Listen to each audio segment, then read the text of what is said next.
বেরো সুমি। মায়ের মুখের উপরে আমি কিছু বলতে পারবো না। শুনলে তো, এখানে আমার কথাই শেষ কথা। যাও বেরো। দংশিনী, তুমি ঘরের লক্ষ্মীকে ঘর থেকে তাড়িয়ে দিচ্ছ? লক্ষ্মী না, এই অলক্ষ্মীকে তাড়িয়ে আমি লক্ষ্মী আনবো ঘরে। আসছি বাবা। বৌমা, মুনমুন আয়। দিদি,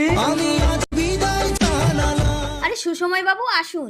আমার মেয়েকে আপনার বাড়িতে একেবারে তুলে দিয়ে গেলাম। আয় মা। এই সুমি, আমি কি করব? তোমার যা ইচ্ছে তাই করো মা। শুনলেন তো? তাহলে আমি আসি দিদি। আসুন, চলো মা। আমি এ জীবন রাখবো না। বৌমা দাঁড়াও। তোমার শাশুড়ি যদি তোমাকে লক্ষ্মী ঠাকুরের মতো পুজো করে? কি করে বাবা? এই দাঁড়া, তোকে না ঘর থেকে বার করে দিয়েছিল, তুই আবার আসলি কেন? যা বেরো বাড়ির থেকে। মুনমুন, তুমি তো এখন আমার বউ হওনি, কোন অধিকারে ঘর থেকে তাড়িয়ে দিচ্ছ? আমি আজই মুনমুনের সাথে তোকে বিয়ে দিয়ে মুনমুনকে এই বাড়ির বৌমা করব। দাঁড়া, এই তোকে না মুনমুন এক্ষুনি দাঁড়িয়ে দিল, তোর লজ্জা নেই? তুই আবার চলে আসলি যে? ওই মা, এর আগে তো আমি আসিনি, আমি তো এইমাত্র এলাম।